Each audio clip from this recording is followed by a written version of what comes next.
1954년부터 국제사법재판소에 독도 관련 사항을 제소하며 독도를 분쟁 지역으로 만들기 위해 애쓰고 있는 일본.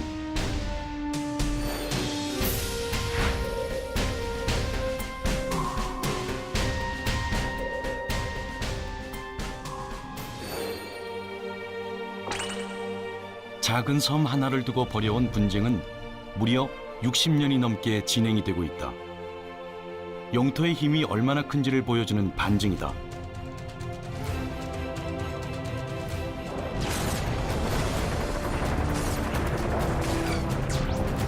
영토를 늘리기 위해 전쟁을 벌이던 인류. 지금 피는 흘리지 않지만 미래의 자원을 위한 영토 전쟁이 계속되고 있는 것이다.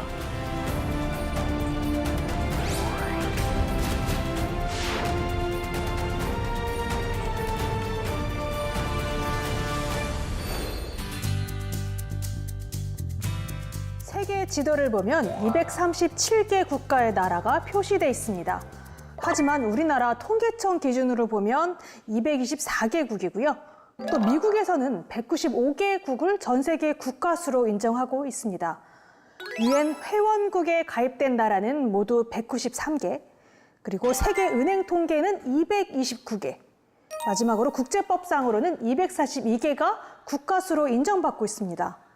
왜 이렇게 다른 걸까요? 코소보나 대만, 북한이 항상 논란의 대상이 되기 때문입니다.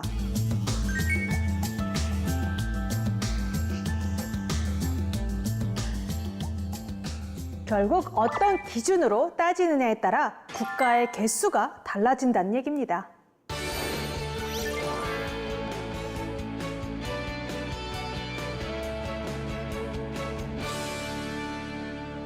그렇다면 국가란 무엇일까요? 일정한 지역, 그리고 영토 내에 거주하는 사람들로 구성되고 그 구성원들에 대해서 최고의 통치권을 행사하는 정치 단체이자 그리고 개인적인 욕구, 그리고 목표를 효율적으로 달성할 수 있도록 하는 가장 큰 제도적인 사회적인 조직, 그리고 포괄적인 강제 단체라고 정의되어 있습니다. 한 나라의 영역은 국가의 주권이 미치는 범위로 영토, 땅, 영해, 바다, 영공, 하늘로 이루어져 있습니다. 그 중에서 토지로 구성된 영토가 가장 핵심적인데요. 왜냐하면 이 영토를 통해서 영해와 영공의 범위가 결정되기 때문입니다. 동경 124도 11분, 131도 52분, 북위 33도 7분, 43도 1분. 바로 대한민국의 위치이다. 전체 면적 99,720제곱킬로미터의 영토를 지키기 위해 수많은 전쟁을 치렀고 외압을 이겨냈다. 이렇게 피를 흘려서까지 영토를 유지하려던 이유가 뭘까?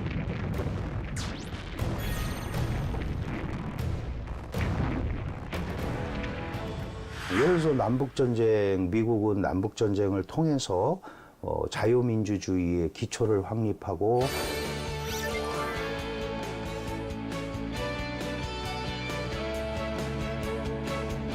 영국도 보수당하고 노동당하고 뭐 그런 과정, 프랑스 대혁명, 그걸 뭐 시민전쟁이라고 표현도 합니다만은 그런 과정을 거쳐서 제도화를 하면 괜찮은데 지금 전쟁, 국가 간의 전쟁은 그런 게 아니잖아요. 국가 간의 전쟁은 영토를 확장하고 남을 압박하는 걸 우리가 침략 제국주의라고 그랬고 그걸 군사를 앞세우면 군사 제국주의라고 그런 겁니다.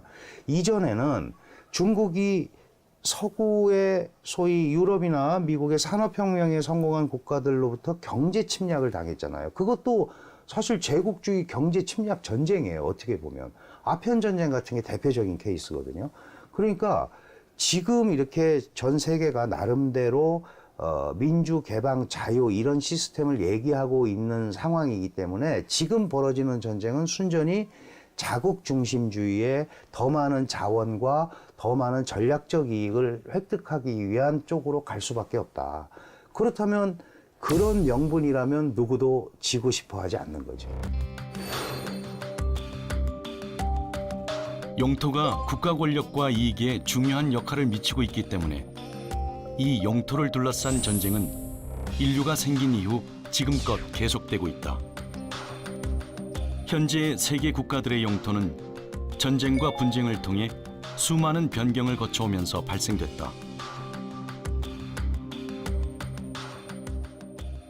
世界の体制と帝国の現状とに鑑み 근현대에서는 식민 지배나 두 차례의 세계 대전을 거치면서 전후 처리 과정으로 인해 영토 분쟁이 발생이 된다. 현대 식민 국가가 독립하는 과정이 식민지 당사국 간의 조정이 아닌 서구 열강들의 이해관계를 바탕으로 국경이 정해졌기 때문이다. 결국은 2차 대전 끝나고 포스탐 선언, 뭐 카이로 회담 이런 게 벌어지잖아요. 그래서 샌프란시스코 강화 조약 이런데 정확하게 이거는 한국의 영토니까 뭐 이렇게 한다 이런 게 됐으면 되는데 그럴 때 좀 애매하게 다 넘어갔던 거예요. 사실 그렇게 됐다고 하더라도 받아들이지 않았겠지만 특히 현재에 이르러서는 단순히 영토뿐 아니라 영토를 중심으로 한 배타적인 경제 수용 문제까지 고려가 되고 있다.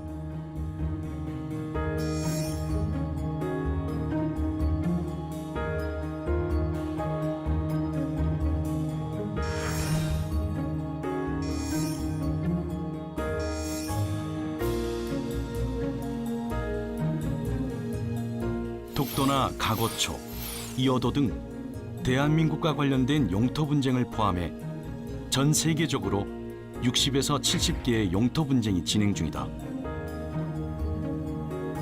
결국은 이 국가의 힘에 따라서 이런 부분이 계속 움직이는데 이게 대화가 돼서 예를 들어서 양측에서 공동 개발을 한다거나 그러면 괜찮은데 이렇게 바다 한가운데 있는 이런 섬들은 그 섬을 가짐으로 해서 370km에 달하는 200캐리에 달하는 배타적 경제 수역이 생기는 겁니다.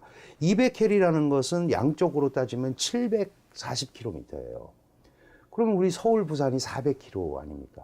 그럼 거기에 조그마한 섬이 하나 있다면 거기를 영해 12L이 배타적 경제 수역 200캐리 그러면 한반도 면적에 버금가는 남한 면적을 훨씬 넘어서는 경제 영토가 생기는 거거든요. 그럼 누가 포기하려고 하겠습니까? 그러니까 결국은 기본적으로는 경제적 이익으로 출발을 하지만 역사적, 정치적 상징성, 그다음에 미래 발전에 있어서의 전략적 지위 이런 것들이 다 얽혀 있기 때문에 어느 누구도 이 영토 분쟁, 영유권 분쟁 이런 데서는 물러나지 않으려고 하는 겁니다.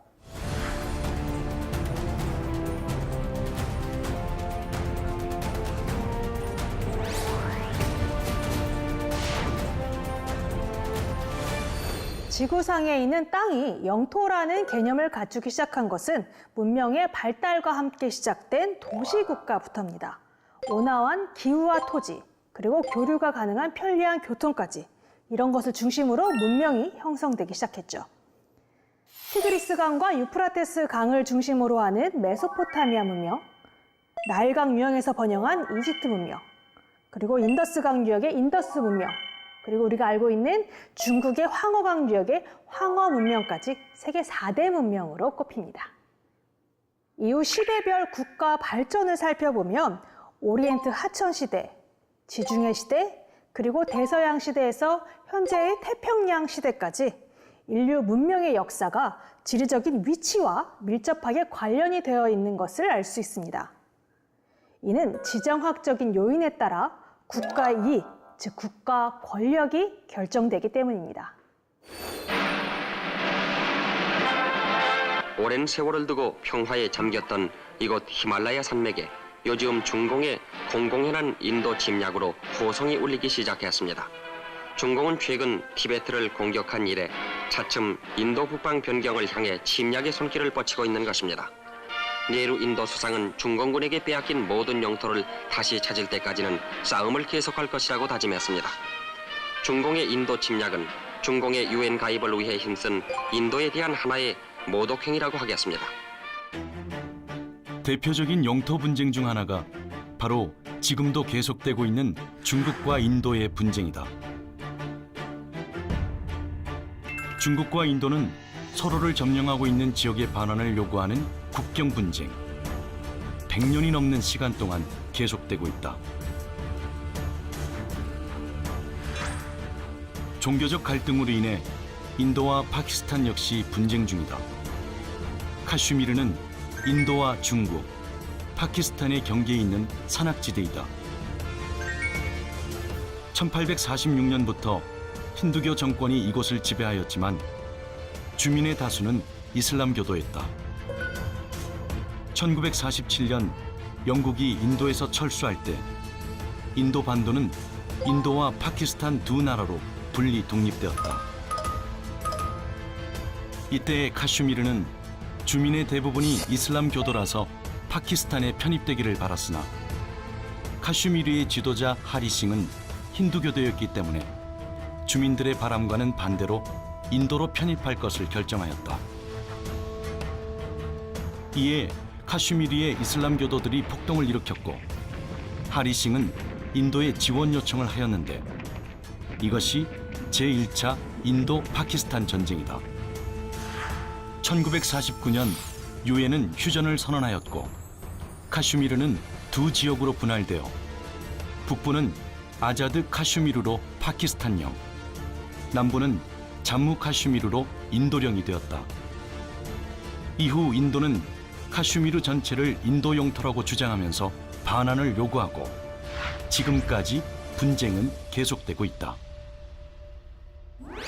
누구도 이 문제에서 물러날 수가 없는 거죠. 특히 그 국가 지도자들 입장에서는 영토를 포기한다는 것은 있을 수 없는 거거든요. 그 바로 위대한 지도자가 정말 최하급의 지도자가 될 수밖에 없는 그런 상황으로 가기 때문에 이 영토 문제는 전혀 포기할 수 없죠. 인도와 파키스탄, 카슈미르 분쟁, 중국과 인도의 국경 분쟁 다 마찬가지입니다. 역사적, 정치적 상징성, 그다음에 미래 발전에 있어서의 전략적 지위 이런 것들이 다 얽혀 있기 때문에 어느 누구도 이 영토 분쟁, 영유권 분쟁 이런 데서는 물러나지 않으려고 하는 겁니다.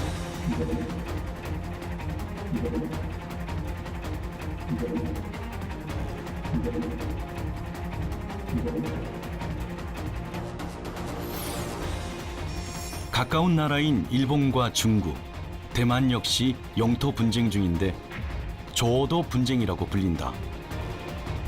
처음으로 대만과 함께 조오도를 일본의 관할 아래 두었으나 1945년 일본의 태평양 전쟁의 패전으로 대만이 중국의 일부가 되었으므로 당연히 조오도는 중국에 반환된 것으로 보아야 한다는 것이다. 그러나 일본은 1969년 미국과 맺은 오키나와 반환 협정에 센카쿠 열도는 일본에 반환된다는 내용이 포함되어 자국 영토라고 주장하고 있으며 2012년 현재 이곳을 점유하고 있다. 그 조오도 자체는 실제로 이 영유권 문제 때문에 그런데요. 조오도는 일본의 입장에서 보면 이제 오키나와 열도의 끝에 이전에 유구 제국의 연장선상에서 있었던 섬이기 때문에 그리고 이미 어민들이 무인도였던 것을 발견해서 오키나와현에 편입시켰기 때문에 고유의 일본 영토다라고 주장을 하고 있는 거고 중국 같은 경우는 사실은 그게 대만에 더 가깝거든요. 대만에서 북서쪽으로 약 200km가 안 됩니다. 그러니까 대만의 어장이었고 잘 아시다시피 대만은 중국에 떨어질 수 없는, 분할할 수 없는 중국의 영토고 거기에 속해 있기 때문에 자연스럽게 이거는 중국 영토고 그 이전부터 실질적인 지배권을 행사해 왔었다라고 얘기를 하는 건데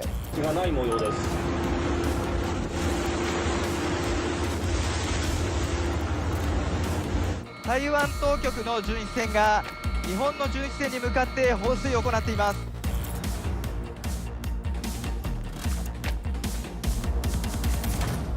지금 조오도는 중국과 일본이 대치하고 있는 상태입니다. 그러니까 그 소위 상호 간의 무력 충돌 일보 직전까지 갔었잖아요. 그리고 지금 공격 명령을 내리면 현상적으로는 언제든지 공격을 할 수 있는 그런 상태가 있는데 이게 이제 상당히 많은 경제적 가치, 특히 1969년, 70년, 68년 요 시기에 유엔에서 이 지역의 경제적 가치를 탐사한 적이 있는데 이게 약 72억 톤 정도의 천연가스가 매장돼 있는 것 같다. 그리고 방대한 양의 석유도 매장돼 있을 가능성이 높다. 이러니까 이제 경제적 가치가 우선 드러나는데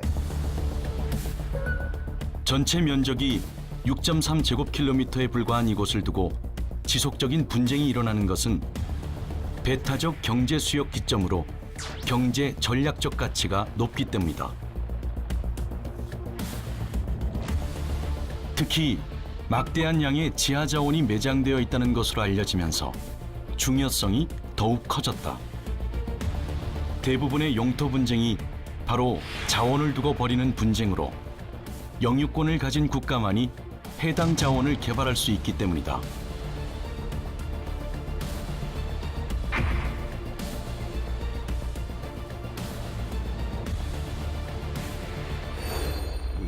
아시다시피 중국과 일본 간의 아시아 헤지모니 다툼에서 이 지역이 차지하는 그 상대적인 포션이 굉장히 크죠. 왜냐하면 영해가 어떻게 되느냐에 따라서 영유권이 영해 12L이 배타적 경제 수역 200L 이렇게 자국의 독자적인 어떤 행동 반경이 생기잖아요. 그 200L이면은 한 370km 됩니다. 그러면 370km를 빙 둘러싸서 소위 그만큼의 영토가 형성이 되는 거거든요. 그러니까 이게 해양 전략, 그 다음에 지하 자원, 그 다음에 해상 수송로, 그 다음에 양국이 갖고 있는 역사적 연원, 이런 것들이 상징적으로 뭉쳐 있기 때문에 계속 문제가 될 수밖에 없는 거죠. 울릉도에서 87.4km 떨어져 있는 반면 일본에 가장 가까운 오키섬과 157.5km나 떨어져 있는 독도. 지리적으로 가장 중요한 건요,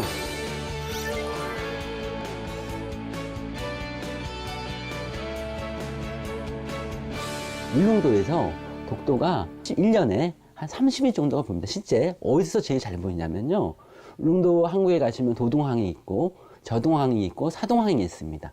사동항에 가시면 거기 바로 위에서 보시면요, 독도가 울릉도에서 가장 잘 보입니다. 1년에 울릉도에 거주하는 사람들이요, 30일 이상은 독도를 볼 수 있었기 때문에요, 거기에 대한 관심이 있었던 거고 거기에 어업을 하고 싶었던 거죠. 그래서 자연스럽게 지리적으로 우리나라 땅이 될 수밖에 없는 거죠.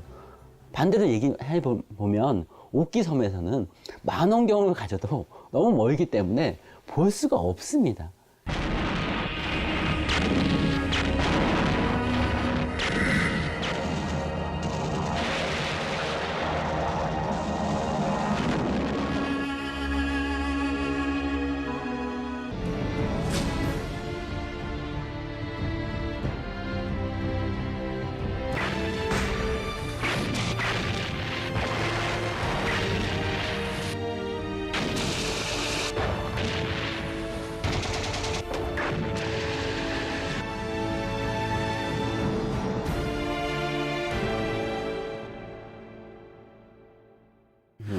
일본은 독도에 대해서 예전부터 관심이 많았습니다. 19세기 중반에 보면요, 아주 정치적인 문제인데요, 메이지 유신을 만들었던 주역들, 정한파와 한국을 정벌한다는 파들하고 굉장히 연결돼 있어요. 그 중에서 이제 메이지 유신 담당자였던 아주 유명한 기도 다카하시라는 사람이 있습니다. 우리가 조금 힘이 있으면 죽도 울릉도를 점령하고, 더 힘이 있으면 한국을 점령하고, 그 다음에 아주 힘이 강해질 때는 만주를 점령해야 된다. 가장 최근에 지금 아베 정권이 가장 자기가 존경하는 인물이 누구냐, 가장 중요하게 생각하는 인물이 누구냐 하면요, 메이지 유신을 이끌었던 이토 히로부미입니다. 그 의식들이 있기 때문에 여러 가지 일본이 대륙 진출의 핵심 고리로 지금은 독도. 언제든지 한국이나 만주로 진출하려는 욕망이 그 안에 숨어져 있는 게 일본 정치가들의 의식 속에 특히 우익에 숨어 있습니다. 일본은 한국이 독도의 존재를 알지 못하였던 1600년대부터 자국민들이 울릉도 근처에서 어업을 하며 오가다가 한국보다 먼저 독도를 발견하여 이용해 왔다고 주장한다. 우리는 그 삼국사기 우상국부터 시작돼가지고 조선시대에는 세종실록 지리지, 그리고 특히나 저는 중요하게 생각하는 게 1770년에 나왔던 동국문헌비고, 그 다음에 1908년도에 나왔던 증보문헌비고를 굉장히 높이 평가합니다. 왜냐하면 거기에 울릉도, 그 다음에 우산도가 잘 구별이 돼 있고요. 일본이 말하는 죽도, 일본이 말하는 송도가 울릉도와 독도라는 것들이 구체적으로 그 우리나라 문헌에 나와 있는 거죠. 그러면 울릉도와 독도는 역사적인, 사료적으로 우리나라 영토라는 게 우리 문헌 속에서 증명되는 거고요. 결국은 왜 우리 땅인가, 우리 땅 독도가 왜 맞는가는 우리가 역사적, 지리적, 국제법적으로 설명합니다.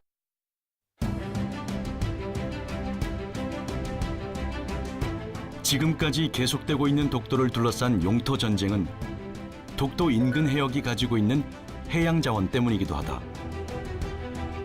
21세기 대체 에너지 신자원으로 떠오를 메탄 하이드레이트.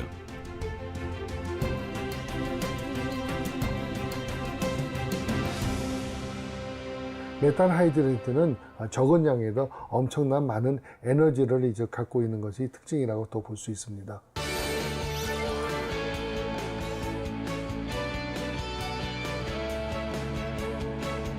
우리나라에는 이제 주로 이제 울릉분지라 그래서 울릉도와 이제 독도 근처에 매장되어 있는 거는 약 현재로는 6조 세제곱미터 정도의 이제 부피와 그 다음에 이것이 한 30년 정도 우리나라에 천연가스를 공급할 수 있는 양이 되고, 또 메탄 하이드레이트의 장점은 적은 부피에 많은 양의 이제 메탄이 이제 그 안에 갇혀 있기 때문에 이산화탄소를 적게 방출하는 그 청정 에너지일 뿐만 아니라 이제 석유나 오일이나 다른 가스보다 벌써 한 수배 정도를 다 매장되어 있기 때문에 앞으로 이제 에너지 문제를 해결할 수 있는 하나의 좋은 방법이 될 수 있겠습니다. 이 가치를 환산해 보면 연간 11조 5,800억 원의 경제적인 가치를 가지고 있는 것으로 알려져 있다. 때문에 정치 외교적인 방법을 통해서 독도에 대한 소유권을 주장하고 있는 것이다. 독도의 자원에 대한 연구는 사실은 일본은 오래전부터 이제 해왔습니다. 그렇기 때문에 일본으로서는 이제 미래의 자원 용시 때문에 독도를 포기하지 않으려고 이제 굉장히 이제 하는 것이지만은, 우리나라는 우리 고유 영토로서 이것을 보호하고 또 여기서부터 이익을 창출하는 것이 우리가 앞으로도 굉장히 중요하다고 볼 수 있습니다. 육지에 있는 자원이 거의 고갈되고 있는 지금, 해양 자원은 국가의 권력이자 중요한 자원으로 떠오르고 있다. 그런 의미에서 예전에는 어업만 봤지만 바닷속에 묻혀있는 고부가치의 에너지 자원들이 굉장히 많습니다. 그런 부분에서 경제적으로 독도가 중요한 거죠. 누구도 이 문제에서 물러날 수가 없는 거죠. 특히 그 국가 지도자들 입장에서는 영토를 포기한다는 것은 있을 수 없는 거거든요. 기본적으로는 경제적 이익으로 출발을 하지만 역사적, 정치적 상징성, 그 다음에 미래 발전에 있어서의 전략적 지위, 이런 것들이 다 얽혀 있기 때문에 어느 누구도 영토 문제, 영유권 문제, 이런 데서는 물러나지 않으려고 합니다.